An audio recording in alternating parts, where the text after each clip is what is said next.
Some call him a madman, others call him a genius, but to millions of football faithful, he is simply a god without a throne. From the dark, crime-ridden shadows of Rosengård to the blinding lights of Paris, Milan, and Manchester, from a bicycle thief to a striker who made all of Europe tremble. He is the only man who dared to declare, "A World Cup without me is nothing to watch." Welcome back to Football Legend Stories. Today, we step into the chaotic, arrogant, yet undeniably magnificent world of the last Viking, Zlatan Ibrahimović. Buckle up, because this story is not for the faint of heart. In the world of football, there are heroes born to be loved. They are angels with white wings, bearing the smile of the morning sun and the feet of an artist. But football, like life, is not painted only in white. It needs patches of darkness.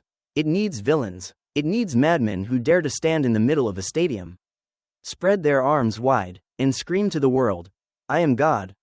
That man is none other than Zlatan Ibrahimović. His entire life is an epic poem written in gossip, booing, and scorn. People hate him for his arrogance. People fear him for his enormous ego. But strangely, the more they hate him, the more they cannot take their eyes off him. Because Zlatan doesn't just play football, he performs an art of survival. He tramples on public opinion to live. He steps on prejudice to walk forward. And when standing at the pinnacle of fame, looking down at the chaotic crowd below, Zlatan does not bow his head. He holds it high, for he knows that to have this day, he had to walk through living hells that those sitting in air-conditioned rooms could never understand. Join me in turning back the wheel of time, returning to where that mad bloodline began. October 3, 1981, in the suburb of Rosengård, Sweden, a place locals often frown upon when mentioned, a child let out his first cry. It was not a cry of fear, but the first growl of a lion cub lost among a pack of wolves. Zlatan was born into an immigrant family, his father Bosnian, his mother Croatian, but do not expect a fairy tale about a happy home. It was a mess. When Zlatan turned 2, his parents divorced. That child grew up not on lullabies, but on wooden spoons broken in half after his mother's beatings. He grew up beside an alcoholic father, where the refrigerator was often empty but beer bottles littered the floor. In that dark world, Rosengård taught Zlatan his first lesson: eat or be eaten. An immigrant child with an oversized nose and a funny accent, he was the target of all bullying. But Zlatan chose not to shrink away. He chose to bare his fangs. The bicycle, it was his most precious asset, his only friend, the wings that helped Zlatan escape his brutal reality. But then, fate played a cruel joke. The bike was stolen. In the moment he stood staring at the empty space where the bike used to be, something inside Zlatan shattered, and something else rose up. He did not cry. He decided to take revenge. If this world took something from him, he would take back double.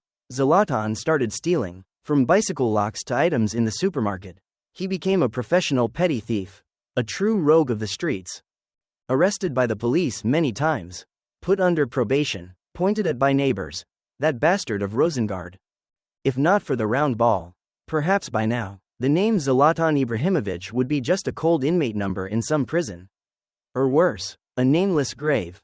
But football arrived, like a flickering light at the end of the tunnel, pulling that madman out of the swamp. In Malmö, people began to see a lanky, skinny kid who possessed magical feet, while his peers were driven to practice by their parents in luxurious Volvos. Living in warm villas, Zlatan had to steal bicycles to get to the training ground. Hunger always gnawed at his stomach after every run. But that hunger was fuel. He looked up at the posters of Ronaldo, Il Fenomeno, pasted on his bedroom wall. He saw in them not just an idol, but an escape. He mimicked every move, every step over. When promoted to the Malmö first team, even though the team was relegated, Zlatan fever had begun to kindle. He didn't score as many goals as a machine, but he played football like a street artist lost on a royal stage. His ball handling made the audience gasp. His heel flicks were unimaginable. But accompanying that was arrogance. When Arsenal and Arsene Wenger offered a trial with a number 9 jersey printed with Zlatan's name, the young man uttered a phrase that went down in legend: Zlatan doesn't do auditions. That pride cost him the chance to go to England early, but it took him to Ajax Amsterdam, the incubator of geniuses. In the Netherlands, the monster truly began to awaken. 4 years, 48 goals, 4 titles, but the pinnacle of his arrogance and talent was the masterpiece against NAC Breda. Imagine the scene. Zlatan receives the ball. In front of him a forest of defenders. He cuts left. A defender falls. He cuts right. A defender loses balance. He fakes a shot. Even the cameraman is fooled. 5 opposition players are turned into puppets, collapsing at his feet before he gently rolls the ball into the net. The stadium explodes. That isn't football, that is magic. But Ajax was also where his dark side was witnessed. The conflict with Rafael van der Vaart, the captain, the Prince of Ajax, was the last straw. Van der Vaart was injured after a collision with Ibra and accused him of doing it on purpose. Zlatan responded with disdain. He didn't need to explain. To him, the strong are the righteous. He was kicked out of Ajax. But that was when he found a new horizon, Italy. Juventus welcomed him, under the iron fist of Fabio Capello. Zlatan was stripped of his flashiness and frills. He was forced to watch tapes of Marco van Basten, forced to become a ruthless killer. But Calciopoli hid like a storm, sinking the old lady. While teammates chose to stay or leave in silence, Zlatan chose the most controversial path, joining the rival Inter Milan. A traitor? Or an opportunist? Zlatan didn't care. He only cared about winning. At Inter, Zlatan became King Midas. Wherever he touched, it turned to gold. 3 consecutive Scudetto titles. He carried the whole team on his shoulders. An endless source of inspiration. Remember the goal against Bologna in 2008? A backheel in mid-air, kung fu style, putting the ball into the net to the astonishment of the goalkeeper. José Mourinho, the special one, on the touchline stood frozen, unable to believe his eyes. But Zlatan's ambition was greater than the Italian borders. He wanted the Champions League, and fate led him to the biggest mistake of his life, Barcelona. In 2009, Zlatan arrived at Camp Nou as a record signing. But Barcelona was not a place for strong personalities. It was a school for obedient children, led by Pep Guardiola, whom Zlatan called a coward. He described his time in Spain with one word: hell. Why? Because they forced him to drive a Ferrari like a Fiat. They forced a lion to be a vegetarian. Messi, Xavi, Iniesta, they were too perfect, too compliant, too robotic. Zlatan felt suffocated. He was a free spirit, a gypsy who needed his own sky to dance. The conflict with Pep Guardiola reached its peak, and Zlatan had to leave. Many gloated. See, he's just a bully in a small pond. But Zlatan did not die. He returned to Italy, wearing the shirt of AC Milan, the rival of his old team Inter. And once again, King Midas's hand worked its magic. He revived a crumbling Milan, bringing home the Scudetto after 7 years of waiting.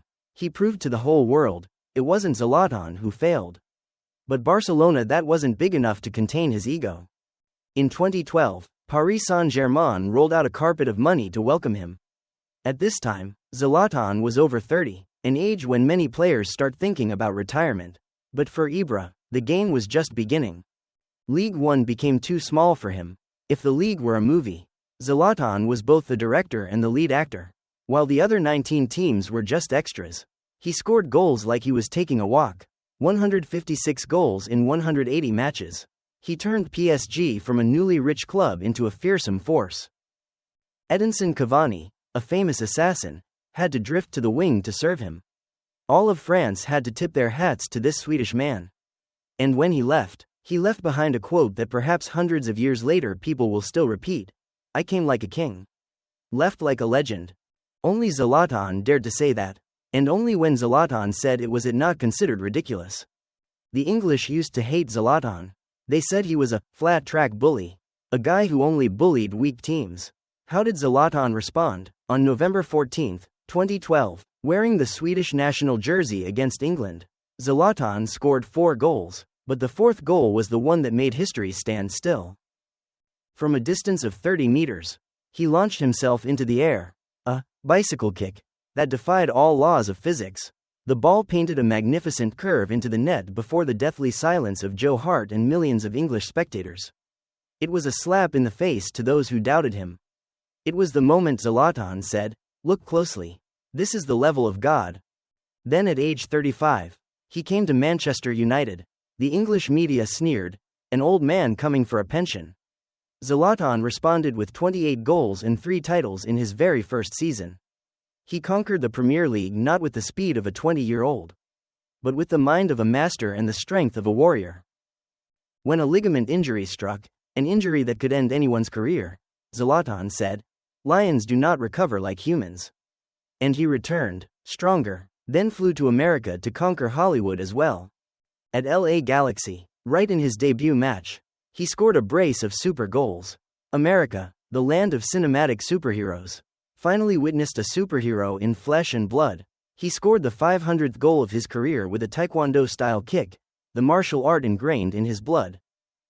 Zlatan Ibrahimović, the great villain, the lonely nomad, a king who needs no throne. He never touched the prestigious Champions League trophy.